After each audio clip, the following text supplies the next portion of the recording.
देखेंगे सिलेबस में हम लोगों ने लास्ट तक कवर कर लिया equilibrium of forces and concept of beam. तो इक्विलिब्रियम ऑफ फोर्सेस हम लोगों ने कवर कर लिया था। बेसिकली इस चैप्टर में आपको लैमिस थ्योरम के ऊपर फोकस करना है और लैमिस थ्योरम से रिलेटेड हमने एक न्यूमेरिकल प्रॉब्लम कराया था। आप ज़्यादा से ज़्यादा प्रॉब्लम वहाँ से करें, ठीक ना। लैमिस थ्योरम क्लियर करना बहुत जरूरी है क्योंकि वहाँ पर 3 फोर्सेस के कारण बॉडी इक्विलिब्रियम में आती है। तो आपको लैमिस थ्योरम से 100% एक क्वेश्चन एग्जाम में मिलेगा, ठीक ना। इस चैप्टर में एक क्वेश्चन कहाँ से मिलेगा? लैमिस थ्योरम से। और दूसरा क्वेश्चन मिलेगा आपको जो चैप्टर हम लोग अभी पढ़ रहे हैं बीम, यहाँ पर रिएक्शन फाइंड आउट करने के लिए मिलेगा, ठीक ना। तो ये 2 चीज़ें इंपॉर्टेंट है। लैमिस थ्योरम मैंने करा दिया है। और लैमिस थ्योरम में एक बहुत इंपॉर्टेंट टॉपिक है फ्री बॉडी डायग्राम। जब तक वो नहीं सीखेंगे तब तक लैमिस थ्योरम का फायदा नहीं होगा। लैमिस थ्योरम को अप्लाई करने के लिए हमें हर सिस्टम का फ्री बॉडी डायग्राम ड्रॉ करना पड़ेगा। बिना फ्री बॉडी डायग्राम के हम लैमिस थ्योरम को अप्लाई नहीं कर पाएंगे, क्योंकि हमें पहले देखना होगा कि कौन कौन सी फोर्सेस अप्लाई हो रही हैं। जब हम फोर्सेस को पहचान पाएंगे, देख पाएंगे कि 3 फोर्सेस के अंडर ही बॉडी इक्विलिब्रियम में आई है, तभी हम लैमिस थ्योरम का यूज कर सकते हैं। फिलहाल चलिए अगला चैप्टर है बीम। बीम में हम लोग को पढ़ना है बीम होता क्या है, कितने टाइप का होता है, फिर सपोर्ट कितने तरह के होते हैं। सपोर्ट में हम लोग को 4 पढ़ना है: simple support, hinge support, roller support and fix support. इसके अलावा बीम के ऊपर कितने तरह की लोडिंग होती है ये हम लोगों को जानना है, जिसमें वर्टिकल और इंक्लाइंड पॉइंट लोड, 2 तरह के लोड को स्टडी करना है। एक वर्टिकल पॉइंट लोड और दूसरा इंक्लाइंड पॉइंट लोड भी पढ़ना है। इसके अलावा uniformly distributed load and couple, ठीक है। कपल तो हम लोगों ने पढ़ा था। अब बीम के ऊपर जो कपल लग रहा है ये देखना है। क्लियर है? पहले हम लोगों ने सिंपल कपल पढ़ा, कपल होता क्या है। लेकिन अब ये जो चैप्टर बीम है, बीम के ऊपर जो कपल लग रहा है इसके विषय में भी हम लोगों को जानना है। देन बीम रिएक्शन हम लोगों को निकालना है। क्या? बीम रिएक्शन किसके लिए? कैंटिलीवर के लिए। कैंटिलीवर टाइप ऑफ बीम होगा, उस कैंटिलीवर के लिए हमें बीम का रिएक्शन निकालना है। Then simply supported beam, simply supported beam के लिए भी हम लोगों को रिएक्शन फाइंड आउट करना है। with or without overhang subject to combination of the point load and uniformly distributed load।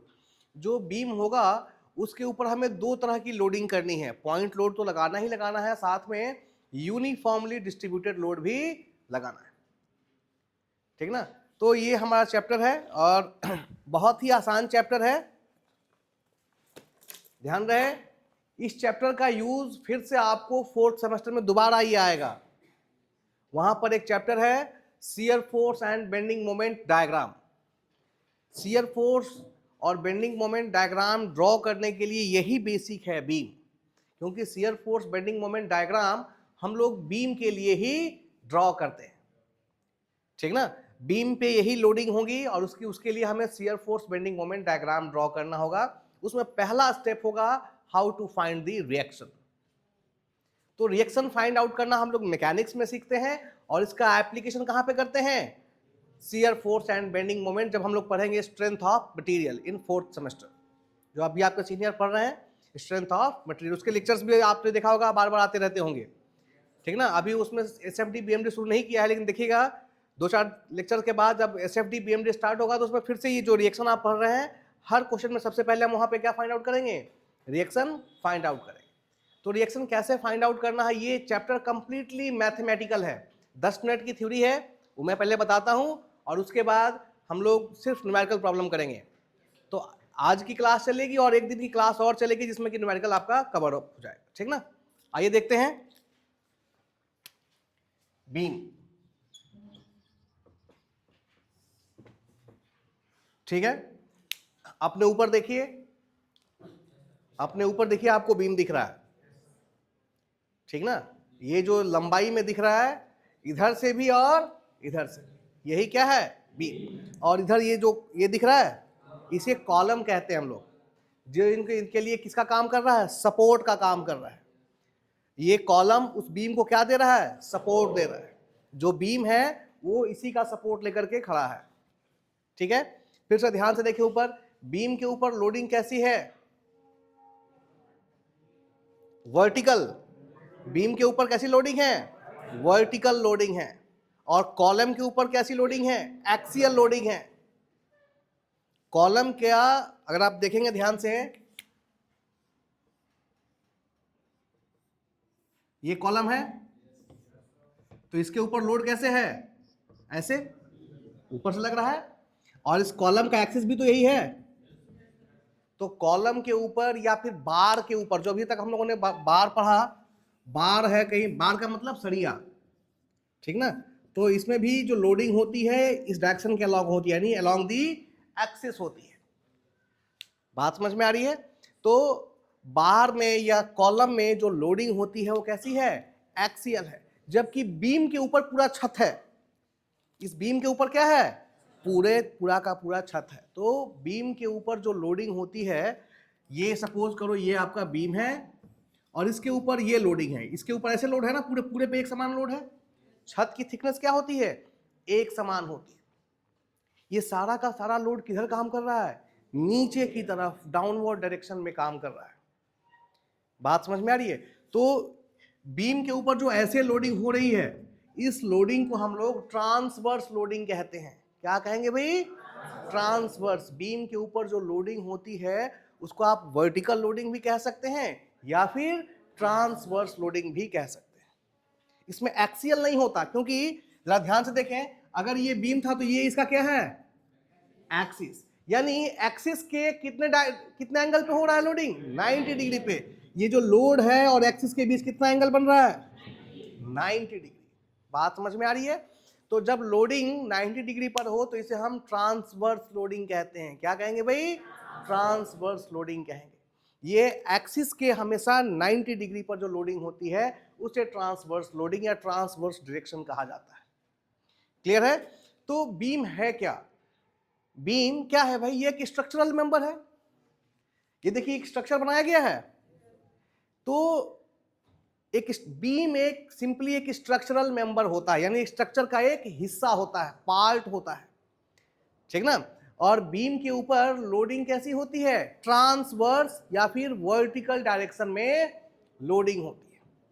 Clear है। जबकि कॉलम के ऊपर लोडिंग कैसी थी, एक्सियल। बार के ऊपर लोडिंग कैसी थी, एक्सियल। बात समझ में आ रही है। बीम में ऐसा नहीं होता। बीम के बारे में खासियत और जाने, बीम की जो लंबाई होती है उसकी चौड़ाई और उसकी मोटाई से हमेशा क्या होती है, ज्यादा होती है। देखिए बीम यहां से लेकर कहां तक है, वहां तक इतना लंबा है, बट इसकी थिकनेस देखिए, चौड़ाई देखिए, ये क्या है, बहुत ही कम होता है, ठीक ना। और लंबाई हमेशा क्या रहती है, ज्यादा रहती है। बीम को हमेशा कुछ पॉइंट पर सपोर्ट की आवश्यकता होती है। Beams are always supported at few points, ठीक ना। जैसे यहां भी देख सकते हैं, एक सपोर्ट ये है, ये भी एक कॉलम है, यहां से यहां तक इस बीम को यहां सपोर्ट कर रहा है। साथ में अगर उधर देखेंगे तो वहां भी क्या है, कॉलम। यानी इस बीम को दो जगह पे क्या दिया गया है, सपोर्ट। तो बीम जितने भी हो, बिना सपोर्ट के बीम नहीं हो सकता। बीम को हमेशा क्या चाहिए, आइदर 1 पॉइंट, 2 पॉइंट और मोर देन 2 पॉइंट्स सपोर्ट चाहिए होगा। और इन सपोर्ट का बहुत बड़ा रोल है। इन सपोर्ट के कारण बीम के नाम बदल जाते हैं। अगर एक पॉइंट पे सपोर्ट है तो उसे हम कैंटिलीवर बीम कहते हैं।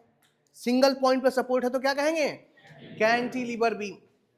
अगर 2 पॉइंट पे सपोर्ट है तो सिंपली सपोर्टेड बीम कहेंगे। और अगर 2 से ज्यादा पॉइंट पर सपोर्ट है तो उसको हम कंटिन्यूअस बीम कहेंगे। बात समझ में आ रही है।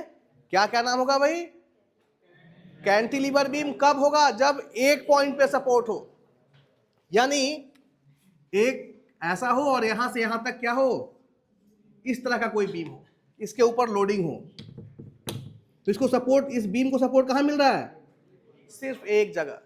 तो इस तरह के बीम को हम कैंटिलीवर कहते हैं। और अगर यहां भी सपोर्ट है तो ये क्या बन गया, सिंपली सपोर्टेड बीम बन गया। सबसे सिंपल सपोर्ट है, दो साइड से सपोर्ट दे दिया। और यदि यहां भी है, यहां भी है, यानी 2 से ज्यादा, उस केस में इस बीम का नाम क्या होगा, कंटिन्यूअस बीम। बात समझ में आ रही है। नेक्स्ट हम लोगों को क्या देखना है अभी, टाइप्स ऑफ बीम। इस चैप्टर में हम लोगों को रिएक्शन निकालने के लिए सीखना है। बात समझ में आ रही है, क्या सीखना है, how to find the reaction. Reaction क्या होता है भाई? जब भी कोई लोडिंग होती है तो उसको कहीं ना कहीं से सपोर्ट दिया जाता है, ठीक ना? तो लोडिंग को सपोर्ट कौन कर रहा है या फिर लोड को कौन ले रहा है, वही क्या होता है? हम लोगों ने न्यूटन्स थर्ड लॉ में पढ़ा था ना, every action has a equal and opposite reaction. तो अगर मान लो ये बीम है और ऊपर से इस पे क्या हो रही है, लोडिंग हो रही है, तो नीचे से कोई ना कोई सपोर्ट देने वाला होगा। तो रिएक्शन हमेशा कहां से उत्पन्न होगा? सपोर्ट से। रिएक्शन हमेशा कहां से निकलेगा भाई? जहां पर सपोर्ट होगा वहां पर क्या डेवलप होगा? Reaction develop. बात समझ में आ रही है? तो ना अगर हम टाइप्स ऑफ बीम की बात करें तो बीम कितने तरह का होता है? एक तो हम लोगों ने अभी अभी देखा कैंटिलीवर बीम, ठीक ना, simply supported beam and continue. एक और भी होता है ओवर हैंगिंग बीम, ठीक ना। ओवर हैंगिंग का मतलब होता है, समझे? ओवर हैंगिंग बीम में क्या आएगा?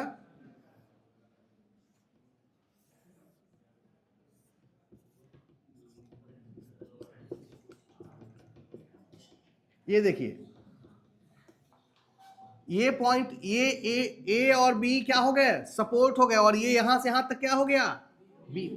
बीम का ये इतना हिस्सा, इसको कोई सपोर्ट है क्या? नहीं। तो ये लटका हुआ है, इसे ही हम क्या कहते हैं? Over hanging. तो ये एक साइड भी हो सकता है, इसको बोलेंगे one sided over hanging beam.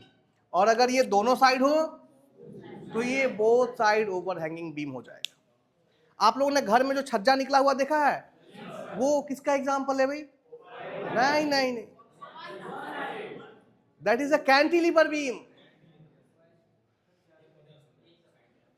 भाई उस छज्जे को कहां से सपोर्ट दिया गया है? हाँ, दीवार से दिया गया ना। तो दीवार एक सपोर्ट हो गया, सिंगल सपोर्ट ही तो है, तो वो किसका एग्जाम्पल है? कैंटिलीवर। इसको हमने क्यों नहीं कहा? ध्यान से देखिए, इसमें दो रिएक्शन है, यहां और यहां। अब ये ओवर हैंगिंग हुआ, लेकिन अगर सिंगल सपोर्ट पे है, लटका हुआ भी है, तो किसका एग्जाम्पल होगा? कैंटिलीवर का होगा। इसमें एक से ज्यादा सपोर्ट है और फिर भी ये लटका हुआ है, तो अब ये कैंटिलीवर नहीं कहलाएगा, अब ये क्या कहलाएगा? ओवर हैंगिंग बीम कहलाएगा। लेकिन यदि मैं इसको यहां से मिटा दूं और अब मैं पूछूं कि अब ये क्या है, नाउ दिस इज कैंटिलीवर। तो जो छज्जा निकला हुआ है बाहर, ठीक ना, वो छज्जा किसका एग्जाम्पल हुआ भाई? कैंटिलीवर का। बात समझ में आ रही है? तो कितने बीम हो गए हमारे? 4। सिंपल सपोर्ट, ठीक ना, और cantilever, continuous, over hanging beam. ठीक है जी, चलिए। बीम देखने के बाद यहां पर हम लोग देखते हैं टाइप ऑफ सपोर्ट, ठीक ना। आइए, सपोर्ट डिसाइड करता है कि हमारा बीम और हमारा रिएक्शन कैसे डेवलप होगा बीम में। तो सपोर्ट को समझना बहुत इंपॉर्टेंट है, ठीक ना। सबसे पहला है रोलर सपोर्ट,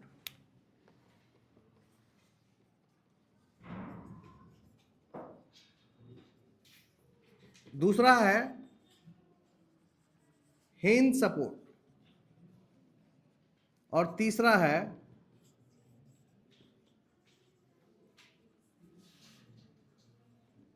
सपोर्ट,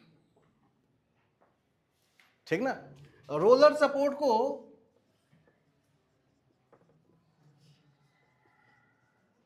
दूसरा नाम क्या है भाई? Simple support.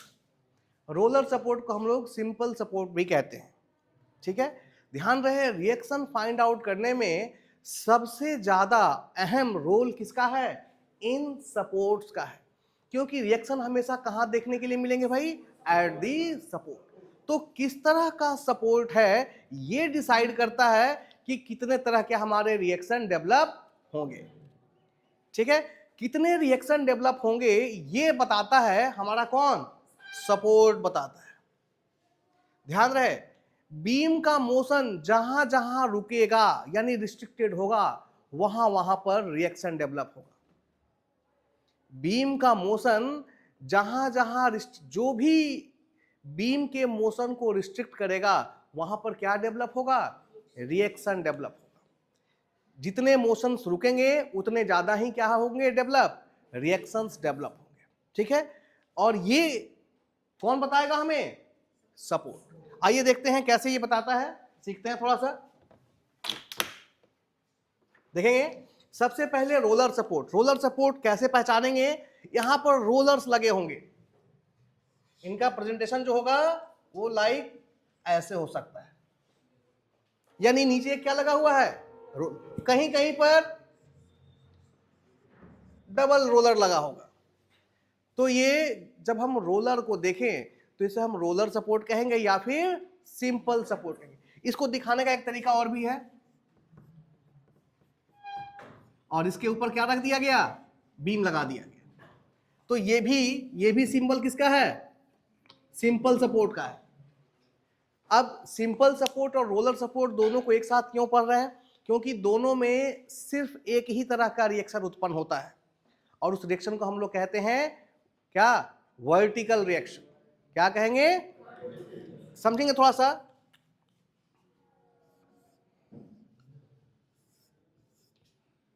यहां पर एक बीम रखा हुआ है, ठीक है, ये एक बीम है, यहां से यहां तक की लंबाई इसे कहते हैं, क्या कहते हैं भाई? स्पैन। सपोर्ट के बीच में जो दूरी होती है यहां से यहां तक, मतलब कह सकते हैं लेंथ ऑफ बीम। बीम की लंबाई को हम लोग क्या कहते हैं? स्पैन कहते हैं, ठीक ना। अब जरा देखें, ये रोलर सपोर्ट है, इसको आप आसानी से इस डायरेक्शन में और इस डायरेक्शन में क्या कर सकते हैं? मूव करा सकते हैं। बात समझ में आ रही है? ये इधर भी आ सकता है और इधर भी जा सकता है। जितने मोशन रिस्ट्रिक्ट होंगे उतने ही क्या डेवलप होंगे? रिएक्शन डेवलप होंगे। ठीक है, अब जरा देखो, रोलर लगा हुआ है, जैसे आपने गेट देखा होगा, कई जगह नीचे रोलर लगा के गेट को क्या किया जाता है? खोला जाता है और बंद किया जाता है। तो जब ये आसानी से मूव करेगा तो इधर से कोई रिएक्शन डेवलप नहीं। लेकिन बीम के ऊपर मान लो कुछ लोडिंग है, तो क्या इसको नीचे आने देगा? यहां पर जरा देखिए, इस बीम को नीचे आने देगा? यानी बीम का कौन सा मोशन रिस्ट्रिक्टेड है? वर्टिकल। बीम वर्टिकल डायरेक्शन में मूव नहीं कर सकता। तो यहां पर क्या डेवलप होगा? रिएक्शन। और यहां पर भी क्या डेवलप होगा? रिएक्शन।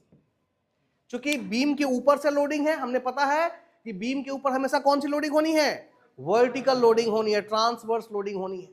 तो फिर बीम इस डायरेक्शन में मूव नहीं, क्योंकि ऊपर से लोड लगा हुआ है। लेकिन अभी पूरा का पूरा सेटअप लेफ्ट और क्या हो सकता है? तो ये मोशन किस दिशा में हो रहा है? Along the axis of beam. ये बीम का क्या है? एक्सिस है ना। ध्यान से देखेंगे, अब मैं इसको पूरा बीम बना रहा हूं, बात समझ में आ रही है? ये जो लाइन जा रही है ये क्या है? This is the axis. तो एक्सिस के अलोंग तो ये मूव कर सकता है क्योंकि चक्का लगा हुआ है, ठीक ना। तो अगर एक्सिस के अलोंग मूव कर रहा है तो हॉरिजॉन्टल सपोर्ट डेवलप नहीं होगा। ये लाइन कौन सी हो गई? हॉरिजॉन्टल। और ये लाइन कौन सी हो गई? वर्टिकल। लेकिन ये बीम नीचे आ सकता है क्या? नहीं। तो नीचे वाला मोशन रुका हुआ है, बीम नीचे। तो जहां जहां मोशन रुकेगा वहां वहां रिएक्शन उत्पन्न होगा। तो वर्टिकल डायरेक्शन में बीम मोशन नहीं कर सकता है, सो यहां पर क्या डेवलप होगा? वर्टिकल रिएक्शन डेवलप होगा। और हॉरिजॉन्टल डायरेक्शन में ये बीम क्या कर सकता है? मूव कर सकता है along the axis of beam. ये आराम से आगे और पीछे हो सकता है, जिसके कारण यहां पर कोई रिएक्शन डेवलप नहीं होगा। अब डस्टर है क्या आप लोग के पास? ये देखिए, ये हो गया हमारा बीम और ये दोनों हो गए हमारे सपोर्ट। एक आदमी आइए, एक आदमी निकल के आइए, बाहर आइए। डर क्यों रहे हो भैया? हाँ, डस्टर को पकड़ो, ठीक है। ये हमने सपोर्ट लगा दिए, अब डस्टर को आगे और पीछे करो। हॉरिजॉन्टल मोशन हो रहा है, आप जरा डस्टर को नीचे लाने की कोशिश करो, नहीं अब जरा देखो ये नीचे नहीं आ रहा है, लेकिन जब भी वो वजन लगाएगा तो नीचे से क्या जाएगा, रिएक्शन जाएगा। बात समझ में आ रही है? तो रिएक्शन हमेशा तभी डेवलप होगा जब हम मोशन को रिस्ट्रिक्ट करने की कोशिश करेंगे। अब ये आप ताकत लगाओ ऊपर से, ये जितनी ताकत लगा रहे होंगे उतना ही ताकत मेरा हाथ भी लगा रहा होगा, because every action has equal and opposite reaction. बात समझ में आ रही है? तो ये जो रिएक्शन डेवलप हो रहा है this is called vertical reaction. और जब ये इधर इधर मोशन कीजिए, अभी कोई मेरे हाथ पे ताकत नहीं लग रहा है, इसका मतलब कोई हॉरिजॉन्टल रिएक्शन डेवलप नहीं होगा।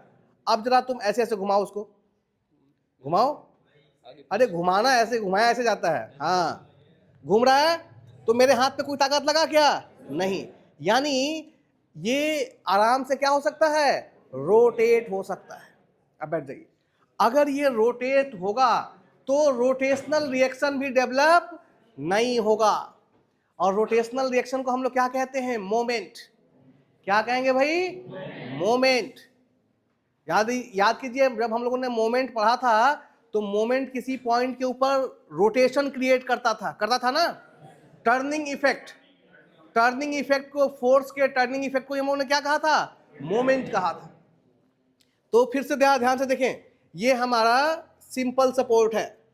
तो सिंपल सपोर्ट सिर्फ में कौन सा रिएक्शन डेवलप होगा, वर्टिकल।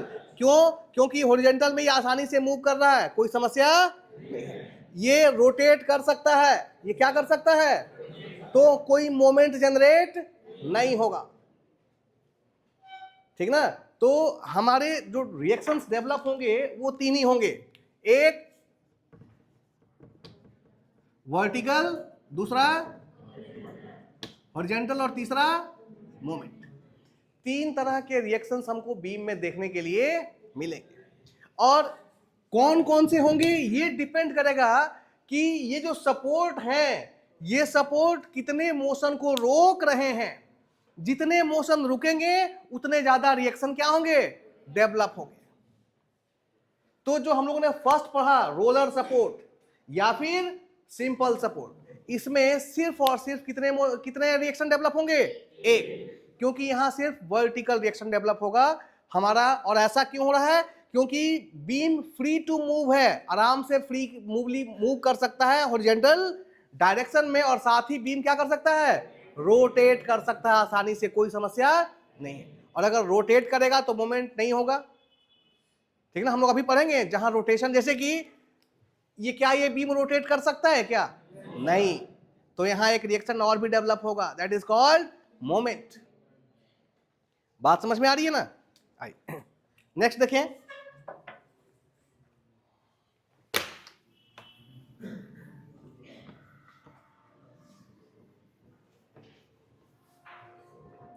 सिंपल सपोर्ट को हम लोग ऐसे भी दिखाते हैं, ये देखिए, ये एक सपोर्ट हो गया और इसके ऊपर क्या रख दिया हमने, बीम रख दिया। अब जरा देखिए, इस केस में भी ये बीम आराम से डायरेक्शन में मूव कर सकता है, और इस पॉइंट के अबाउट क्या कर सकता है, रोटेट कर। तो यहां भी सिर्फ एक ही रिएक्शन डेवलप होगा, that is RV, vertical reaction only. Clear है ना। सेकेंड सपोर्ट है हमारा हिंज सपोर्ट। हिंज सपोर्ट को रिप्रेजेंट करने का ये तरीका है, ठीक है। और इसको हम क्या कर देते हैं, हैच करने का मतलब इसको फिक्स कर दिया। हैच करने का मतलब क्या कर दिया, फिक्स कर दिया।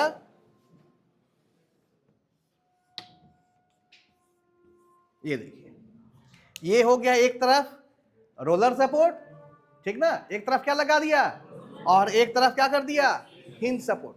तो ये हिंज सपोर्ट को दिखाता है। अब हिंज सपोर्ट का मतलब है, ऐसे समझे, मैंने ये सपोर्ट है, इसके ऊपर इसको रख करके यहां नट बोल्ट या पिन लगा दिया।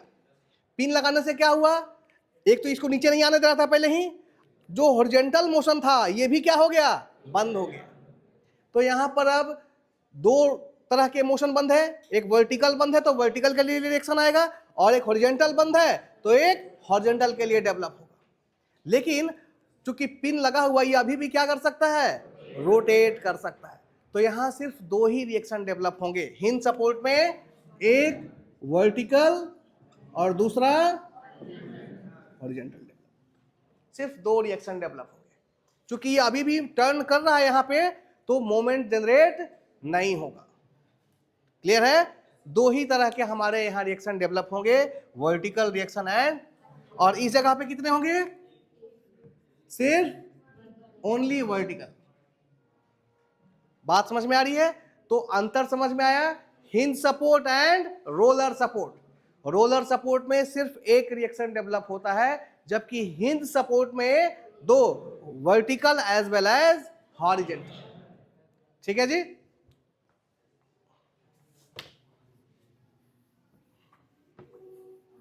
तीसरा देखें, फिक्स सपोर्ट।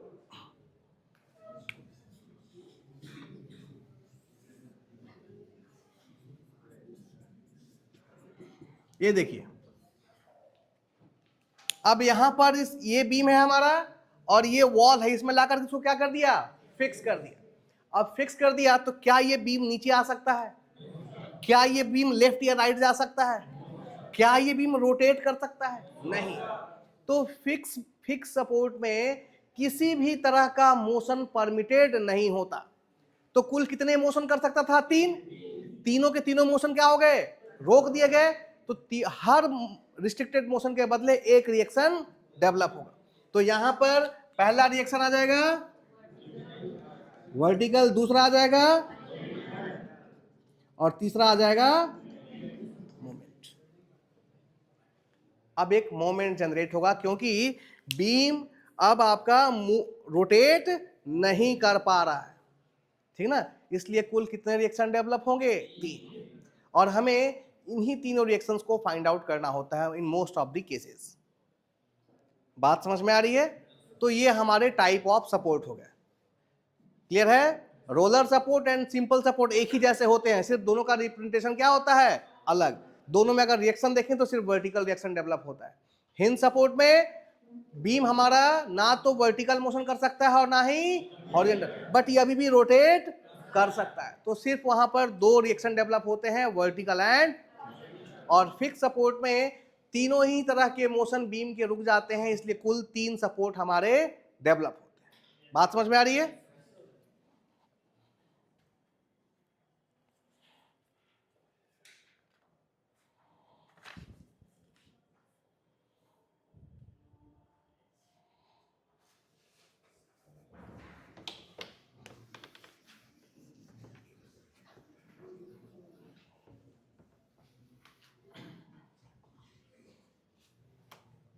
नेक्स्ट है टाइप ऑफ लोडिंग।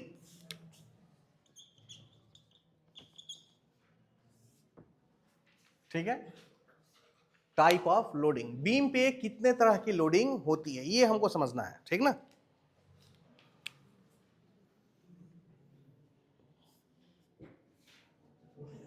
ये जो मैं रिएक्शन दिखा रहा हूं, इस बीम को हम लोग क्या कहेंगे? इस बीम का नाम क्या होगा? Simply supported beam. अब कहेंगे सर ये कैसे नाम दे दिया आपने? ध्यान से देखें, ये रिएक्शन को या सपोर्ट को दिखा रहा है। ये इस बीम के कौन से मोशन को रोकेगा? सिर्फ वर्टिकल को रोकेगा। और कोई रिएक्शन दिख रहा है क्या? नहीं। तो सिर्फ वर्टिकल किसमें होता है? सिंपली सपोर्ट में ही होता है ना, सिंपल या फिर रोलर में, इसके अलावा और कुछ नहीं। ठीक है? तो ये एक सिंपली सपोर्टेड बीम है। इसके ऊपर जो लोडिंग होती है, इसको क्या, यहां से यहां तक की दूरी को क्या कहेंगे हम लोग? स्पैन। अभी बताया था, इसको क्या कहेंगे? स्पैन कहेंगे। अब इस पे कितने तरह की लोडिंग होगी देखेंगे।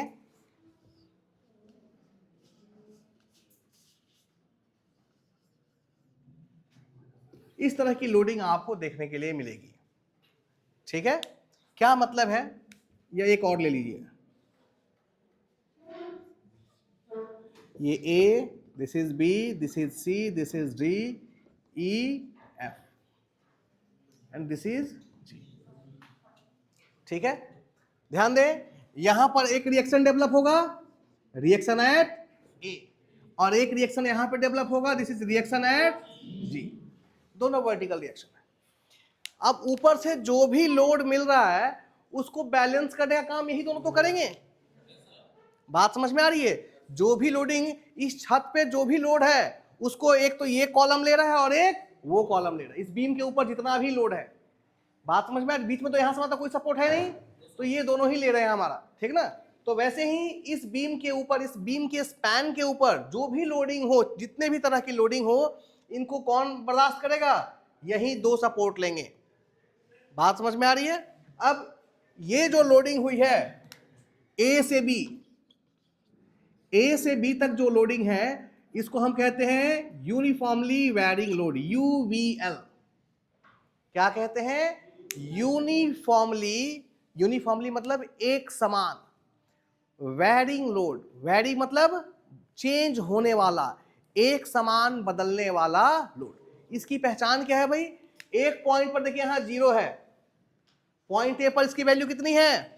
लेकिन जैसे जैसे ए से बढ़ रहे हैं, लोड की वैल्यू क्या हो रही है? बढ़ते जा रही है, और पॉइंट बी पर जाकर के इसकी वैल्यू क्या हो रही है? मैक्सिमम हो रही है। तो इस तरह का, और ये जो इंक्रीमेंट है वो बिल्कुल एक समान है, धीरे धीरे बढ़ता हुआ जा रहा है, ठीक ना।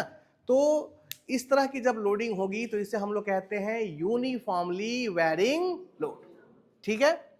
इसके बाद देखिए ये जो लोड है ये सिर्फ एक पॉइंट पे लग रहा है, और वो पॉइंट का नाम क्या है? सी। तो इसे हम पॉइंट लोड कहते हैं या फिर कंसंट्रेटेड लोड कहते हैं। क्या नाम होगा? पॉइंट लोड या फिर कंसंट्रेटेड लोड, ठीक है। तीसरा है डी से लेकर के ई तक, ठीक ना। इसको कई जगह ऐसे दिखाया जाता है, कई जगह ऐसे दिखाया जाता है, ठीक ना। इसको कहते हैं हम लोग यूडीएल, यूनिफॉर्मली मतलब एक समान, D for distribution, uniformly distributed load, यानी ये लोड एक समान डिस्ट्रीब्यूटेड है। बी से, डी से लेकर ई तक लोड क्या है? एक समान डिस्ट्रीब्यूटेड है। अगर मैं कहूं कि इसकी इंटेंसिटी 2 किलो न्यूटन पर मीटर है, यानी यहां से लेकर के यहां तक हर पॉइंट पे जो लोड लग रहा है वो कितना लग रहा है? 2 किलो न्यूटन पर मीटर। 1 मीटर में टोटल लोड कितना है? 2 किलो न्यूटन का। बात समझ में आ रही? वैसे ही हम लोग यहां भी दे सकते हैं, यहां पर 0 और यहां पर 5 किलो न्यूटन पर मीटर। ये किसमें हो गया? Uniformly varying load. इसकी पहचान क्या है? एक पॉइंट पर 0 से शुरुआत हुई और धीरे से बढ़ता बढ़ता कहां तक जाएगा? मैक्सिमम तक जाएगा। तो मैक्सिमम तक हमने मान लिया कि यहां पर कितना है? 5 किलो न्यूटन पर मीटर। और यूडीएल में शुरुआत से लेकर लास्ट तक एक समान रहेगा। अगर 2 किलो न्यूटन दिया है तो यहां से लेकर यहां तक हर जगह कितना है? 2 किलो न्यूटन। बात समझ में आ रही है? फिर से ये कौन सा लोड होगा? पॉइंट लोड, ठीक है। तो ये 3 तरह के लोड आपको देखने के लिए मिलेंगे। कहीं कहीं पर एक एडिशनल लोड भी आपको देखने के लिए मिलेगा, and that is called moment. किसी किसी पॉइंट पर, जैसे कि यहां पर एक पॉइंट लोड लग रहा है और यहां पर एक मैं दे दूं ऐसे, क्या? मोमेंट। अगर ऐसा साइन है इसका मतलब यहां पर क्या लगा रहा है? मोमेंट लगा रहा है। तो इसको कैसे सॉल्व करना है ये अभी हम लोग जब न्यूमेरिकल प्रॉब्लम करेंगे तो बिल्कुल चीजें स्पष्ट दिखेंगी। बात समझ में आ रही है? कोई समस्या नहीं होगी। फिलहाल आपने देख लिया कि कितने तरह की लोडिंग होती है। 3 तरह की बेसिक लोडिंग है। पहला है पॉइंट और कंसंट्रेटेड लोड, दूसरा है यूडीएल, यूनिफॉर्मली डिस्ट्रीब्यूटेड लोड, और तीसरा है यूनिफॉर्मली वैरिंग लोड, ठीक है। ध्यान दें, चाहे यूडीएल हो चाहे यूवीएल हो, अंत में हम सबको किस में कन्वर्ट कर लेते हैं? पॉइंट लोड में। बात समझ में आ रही है? चाहे यूडीएल दिया हो या फिर यूवीएल दिया हो, जब हम प्रॉब्लम सॉल्व करेंगे तो अल्टीमेटली सारे लोड को कन्वर्ट करके बिल्कुल सिंपलेस्ट फॉर्म में ले आएंगे। और सिंपलेस्ट फॉर्म क्या है? Point load. तो पॉइंट लोड कैसे कन्वर्ट करेंगे सीखेंगे। हाँ हाँ, ताकि कैलकुलेशन आसान हो जाए। बात समझ में आ रही है? अगर हम ऐसा नहीं करेंगे तो कैलकुलेट करना हमारे लिए क्या होगा? मुश्किल होगा। चीजों को सिंपल करने के लिए हम सभी को किस में कन्वर्ट कर लेते हैं? पॉइंट लोड में कन्वर्ट कर लेते हैं। आइए देखिए कैसे। सबसे पहले यूडीएल, यूडीएल को पॉइंट लोड में कैसे कन्वर्ट करें, ध्यान दें। मान लो यहां से यहां तक ये कितना है? 2 मीटर, और पर किलोमीटर में, पर मीटर में कितना लग रहा है? 2 किलो न्यूटन, 2 किलो न्यूटन पर मीटर। इसको कहते हैं हम लोग लोड इंटेंसिटी। ये जो दिया हुआ है ये क्या है? लोड इंटेंसिटी, यानी 1 मीटर दूरी में टोटल कितना लोड लग रहा है। तो ये दिखा रहा है कि 1 मीटर में कितना लोड लग रहा है? 2 किलोमीटर। तो टोटल लंबाई कितनी है भाई? तो टोटल लोड कितना हो गया? 4 किलो न्यूटन, ठीक ना। टोटल यूडीएल के हिसाब से अगर देखें तो 2 इंटेंसिटी मल्टीप्लाई स्पैन 4 किलो कुल लोड निकल गया। अब इंपॉर्टेंट ये है कि ये कुल लोड कहां पे लगेगा? तो बिल्कुल कहां लगेगा? सेंटर पॉइंट में। जितना दूर यूडीएल है उसके बिल्कुल बीच में। तो यहां से 1 मीटर और यहां से भी हम कितना दिखा देंगे? 4 किलो। बात समझ में आई? तो ये तो हुआ किसके लिए? यूडीएल के लिए। अब जरा देखो यूवीएल के लिए। यूवीएल के केस में क्या करना होगा? अगर ध्यान से देखेंगे, सपोज ये है 2 मीटर, यूवीएल का जो नीचे का हिस्सा है वो कितना है? 2 मीटर, और इसकी इंटेंसिटी यहां पर कितनी है? और यहां पर 5। तो ये एक ट्रायंगल दिख रहा है। तो टोटल लोड निकालने का तरीका है कि हम इस ट्रायंगल का क्या निकाल लें? एरिया निकाल लें। तो इसका एरिया कितना हो जाएगा? 1/2 इंटू बेस इंटू हाइट। तो कितना आया? 5 किलो न्यूटन, सॉरी 5 न्यूटन नहीं, सिर्फ 5 किलो। ये टोटल लोड हो गया।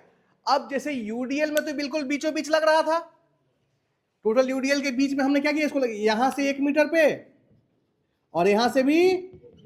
लेकिन यूवीएल में ऐसा नहीं, क्योंकि यहां पर 0 है और यहां पर मैक्सिमम है। तो इस डिस्ट्रीब्यूशन के हिसाब से ही ये 5 किलो न्यूटन का लोड लगेगा। कहां लगेगा भाई? ध्यान दें, हाइट की तरफ से 1/3 ऑफ 2 मीटर, और अगर इधर से लें तो 2/3 ऑफ 2 मीटर। बस अब 2 मीटर का मतलब है जो भी क्या दिया हुआ है? स्पैन की लंबाई दी हुई है। यहां पर चूंकि 2 मीटर था इसलिए हमने क्या लिया है? 2 मीटर लिया है, ठीक है। तो पहला काम है कि हम एरिया ऑफ ट्रायंगल निकाल लें। एरिया ऑफ ट्रायंगल आपको टोटल क्या दे देगा? लोड दे देगा। और ये टोटल लोड कहां लग रहा है? हाँ जी,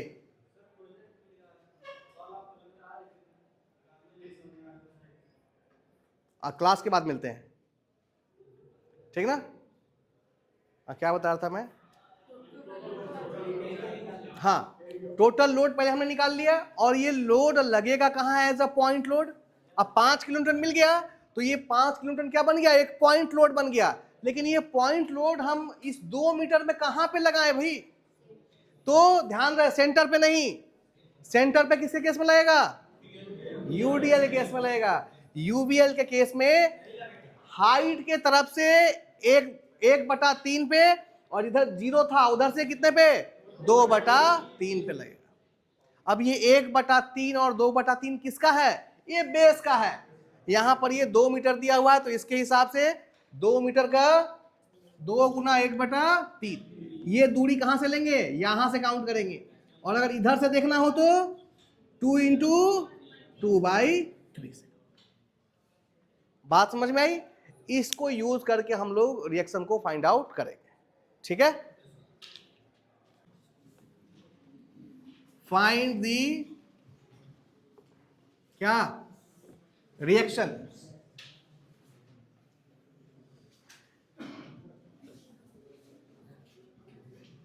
एक प्रॉब्लम मैं सॉल्व करता हूं, आगे से आप लोग करेंगे। कैसे रास्ता है, कैसे आगे बढ़ना है, ये देखना है, ठीक ना। आइए कंसंट्रेट कीजिए, सीखने के लिए एक ही प्रॉब्लम बहुत है, ठीक ना। ध्यान से देखिए जरा बोर्ड पे, ये इक्विलिब्रियम का केस है। हमने इक्विलिब्रियम पढ़ा था अभी। यहां पर भी कुछ फोर्सेस लग रहे हैं।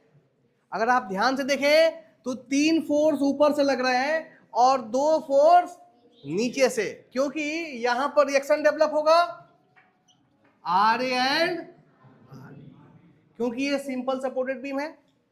ठीक ना, तो दो वर्टिकल रिएक्शन डेवलप। आप जरा याद कीजिए, हम लोगों ने जब इक्विलिब्रियम पढ़ा तो हमने सीखा कुछ, ठीक ना। दो केसेस हम लोगों ने पढ़े थे इक्विलिब्रियम में, नॉन कॉन्ग्रुएंट फोर्स का, और प्लेन तो एक ही है, यानी कोप्लेनर नॉन कॉन्ग्रुएंट फोर्स। और ये तीनों इक्वेशन किसके लिए एप्लीकेबल होता है? कोप्लेनर नॉन कॉन्ग्रुएंट फोर्सेस के लिए होता है। अगर कॉन्ग्रुएंट फोर्स होता तो इसकी आवश्यकता नहीं थी, क्योंकि सारे फोर्सेस का लाइन ऑफ एक्शन एक ही पॉइंट से पास होता, तो मोमेंट की वैल्यू क्या हो जाती? 0 हो जाती। ठीक है, तो अगर ये सिस्टम इक्विलिब्रियम है तो ये चीज सेटिस्फाई होना चाहिए। बात समझ में आ रही है? आइए, तो रिएक्शन फाइंड आउट करने के लिए हम इन तीनों का ही यूज करते हैं, और यहां पर क्या लिखते हैं? Summation of H is equal to 0, summation of V is equal to, और समेशन ऑफ, मतलब यही है, समेशन ऑफ H का मतलब सभी हॉरिजॉन्टल फोर्सेस का योग 0, समेशन ऑफ V का मतलब है सभी वर्टिकल फोर्सेस का योग 0, और समेशन ऑफ M का मतलब मोमेंट किसी एक पॉइंट के अबाउट क्या है? 0। यही तीनों इक्वेशन यूज होते हैं to find out the reaction. ठीक है, कैसे करना है ये देखते हैं।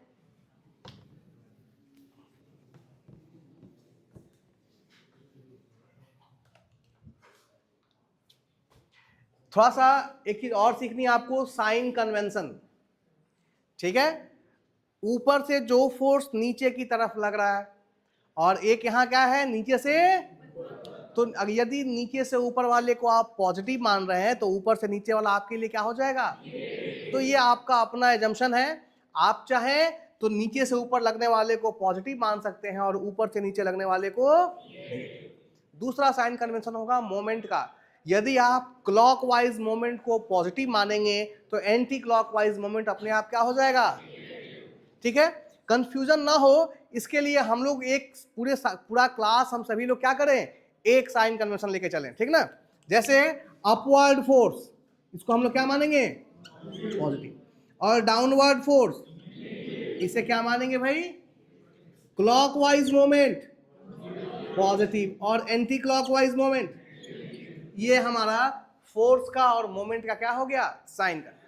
इसी को ध्यान रखते हुए हम लोग को आगे चल, ठीक है जी।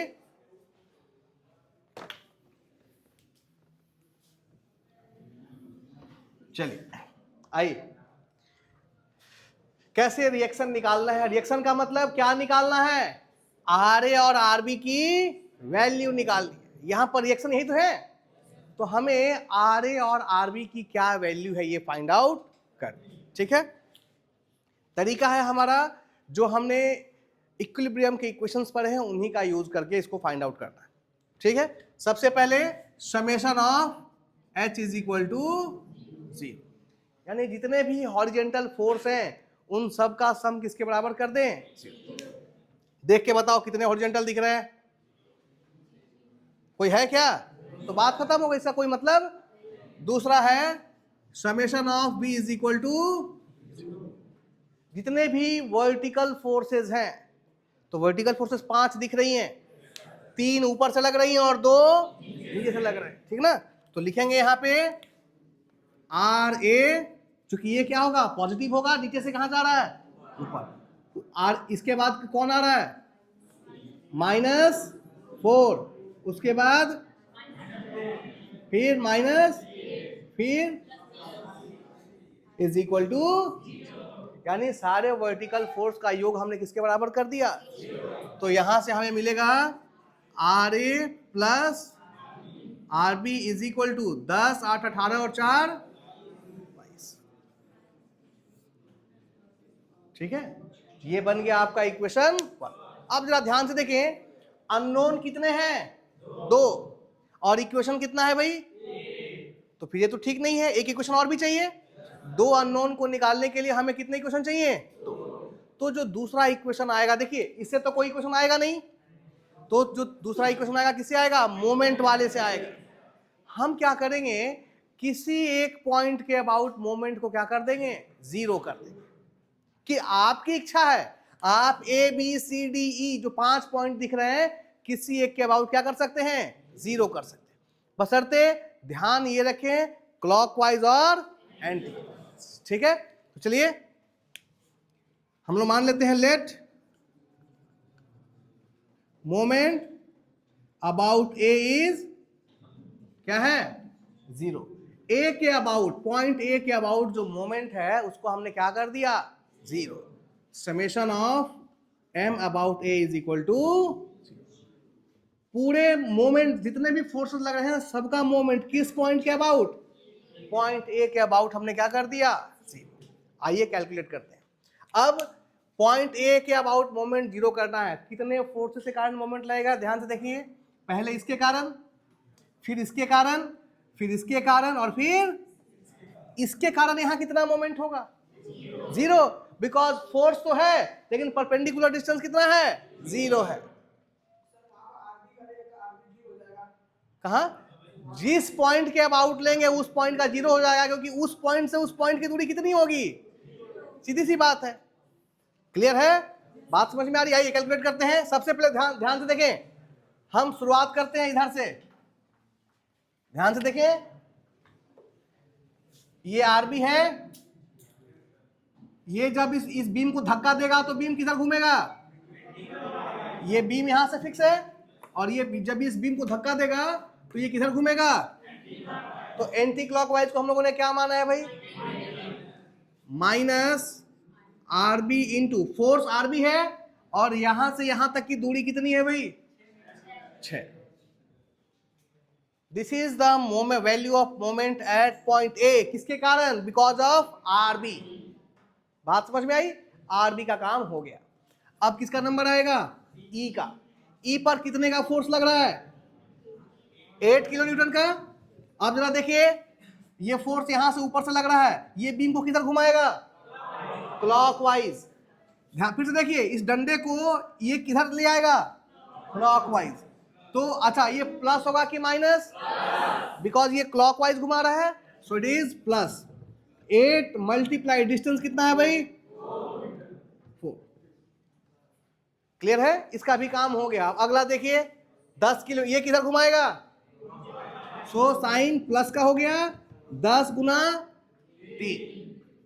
अब ये 4 किलो न्यूटन, साइन किसका लें, क्योंकि ये भी क्लॉकवाइज यहां लगेगा, 4 इंटू, और कोई फोर्स है क्या, कहेंगे बच गया ये आरए, तो आरए से इस पॉइंट की दूरी पहले से ही कितनी है, तो मोमेंट इसके कारण जीरो, इसका कोई मतलब है नहीं। सो सभी का मोमेंट किसके बराबर होगा, जीरो। अब देखिए, -6 आरबी प्लस ये हो गया, ये तो -6 आरबी प्लस ये कितना हो गया, 66, तो आरबी 11। ठीक है, आरबी 11 मिल गया। आरबी की वैल्यू यहां पुट कर दीजिए,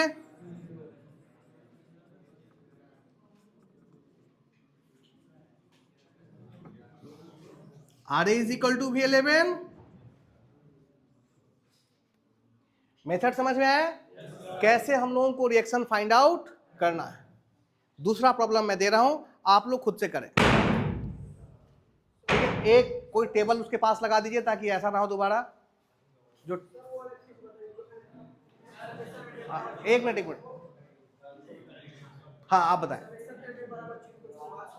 हाँ, यहां पर हमने क्या किया, हो गया, ध्यान दें, आवाज नहीं, बैठ जाइए।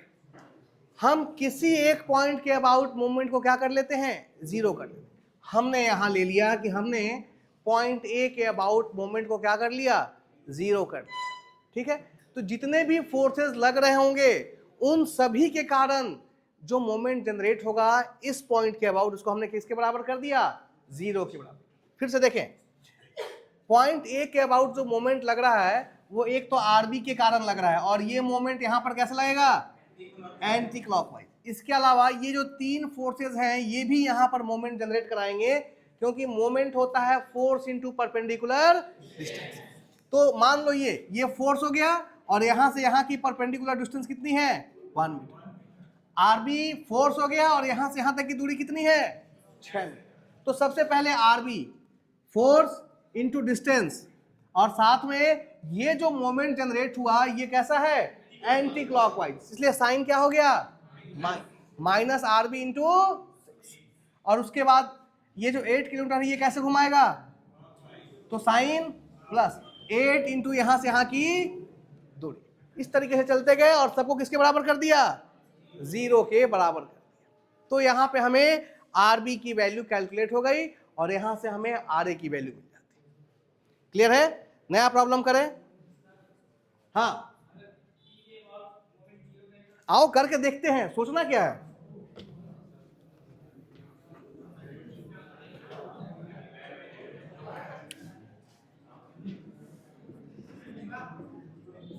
ठीक है जी, शंका नहीं होना चाहिए मन में। आओ बोर्ड पे। अब हमने ए नहीं ए के पास 0 नहीं किया, हमने कहां कर दिया बी के पास 0 कर दिया। ठीक है, देखिए अब यहां पर बी पे आर ए की वजह से क्या आएगा क्लॉकवाइज, तो आर ए इंटू 6। बात समझ में आई ना? इस 4 किलो के हिसाब से क्या आएगा एंटी क्लॉकवाइज, तो साइन हो गया -4 इंटू यहां से यहां की दूरी 5।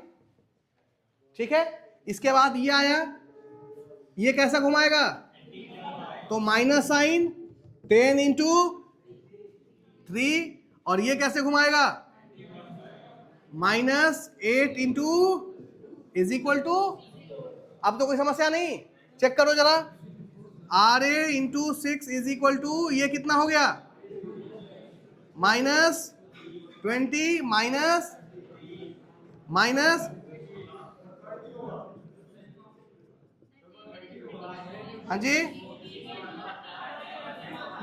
10 गुना 3, तो 30 20 50 और 16 कितना आ गया। ठीक है, आर ए की मिल गई, किसकी वैल्यू आ गई, सॉरी आर ए की आ गई। अब आर ए की वैल्यू यहां पुट रहे हो तो यहां से आर बी कितना आएगा 11। तो आप किसी भी एक पॉइंट के अबाउट मोमेंट को क्या कर सकते हैं अपनी इच्छा अनुसार। ठीक है जी, बढ़े आगे।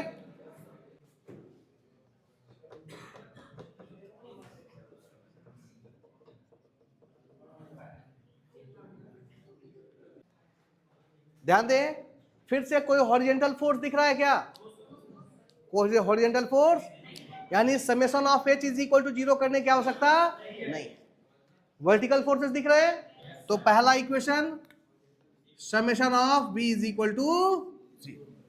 देखिए कितने वर्टिकल फोर्स, शुरुआत कीजिए, this is R A and this is, शुरुआत इधर से करते हैं, आर ए नीचे से ऊपर तो पॉजिटिव, अब ऊपर से नीचे माइनस। सबसे पहले क्या है यूडीएल, हम लोगों ने सीखा था कि यूडीएल को पहले किस में कन्वर्ट करें पॉइंट लोड, और तरीका क्या था इंटेंसिटी को पूरी लंबाई से मल्टीप्लाई कर। 1 मीटर में कितना है 2 किलो न्यूटन, तो 4 मीटर में कितना होगा 8 किलो न्यूटन।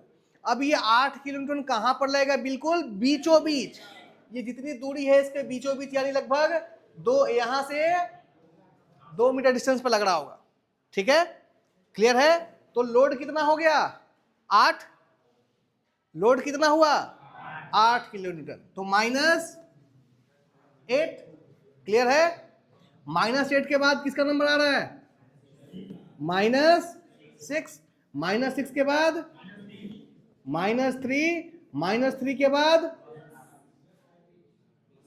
प्लस आरबी, और उसके बाद ये इतना दूरी, ये भी यूडीएल है, इसको पहले कन्वर्ट कर ले। 1 मीटर में कितना है, तो टोटल दूरी कितनी है, तो टोटल लोड कितना हो गया 6 माइनस इज इक्वल टू। हाँ जी, यहां तक में किसी के मन में कुछ भावना आ रही हो तो बताओ। क्लियर है?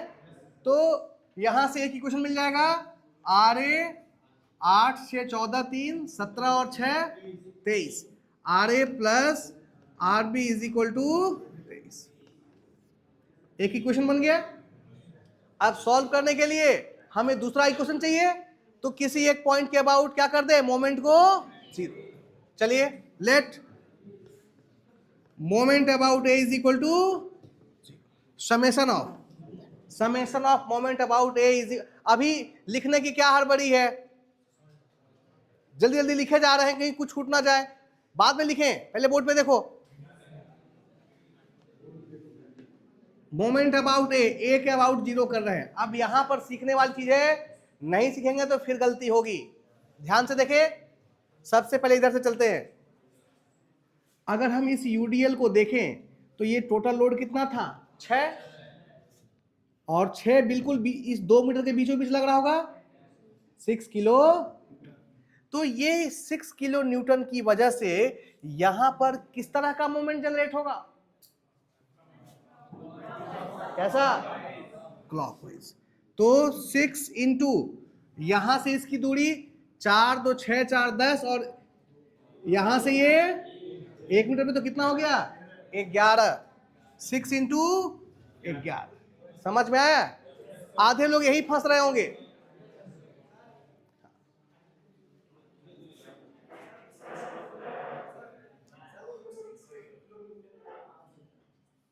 सिक्स किलो न्यूटन, हाँ, वो कैसे आया, ध्यान से देखो। इंटेंसिटी कितनी दी हुई है, 3 किलोमीटर 1 मीटर में, तो टोटल लंबाई कितनी है, तो 2 मीटर में कितना होगा। पहले इसका मतलब क्लास में आप ध्यान नहीं दिए, सबसे पहले मैंने ये यूडीएल सिखाया। अभी सबसे पहले मैंने क्या सिखाया, यूडीएल को कन्वर्ट करना सिखाया था, उसके बाद मैं यहां आया हूं। बैठिए, ठीक है जी। तो लोड हो गया 6 किलो न्यूटन और दूरी हो गई 11, 11 इंटू 6। उसके बाद कौन लोड आया, आरबी। आरबी नीचे से ऊपर जा रहा है ना, तो ये कैसे घुमाएगा, एंटी क्लॉकवाइज, माइनस दूरी 10। उसके बाद कौन आया, ये किधर घुमाएगा, प्लस 3 इंटू 6। उसके बाद 6 प्लस 6 इंटू, अब देखो, अब फिर से यूडीएल आ गया।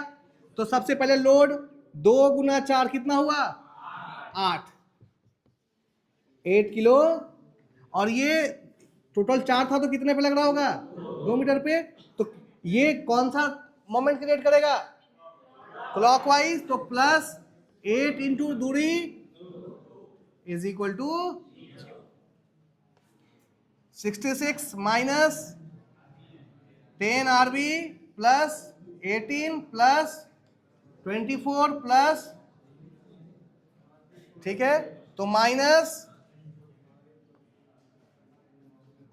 10 आरबी इज इक्वल टू कितना हो गया, 66। इसको काउंट कीजिए, 6 8 6 14 14 14 4 18 6 2 1 3 2 5 1 6 6 6 12, इतना ही आ रहा है ना। तो आरबी इज इक्वल टू कितना हो गया, 12.4।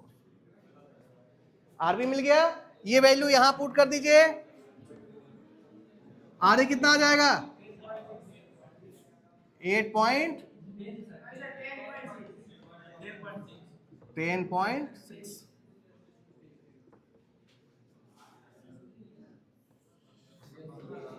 ठीक है, तो यहां पर हमने सीखा कि यदि कंबाइंड लोड लग रहा हो, यानी पॉइंट लोड भी लग रहा हो और क्या लग रहा हो, यूडीएल भी लग रहा हो, उस केस में रिएक्शन को कैसे फाइंड आउट किया जाए।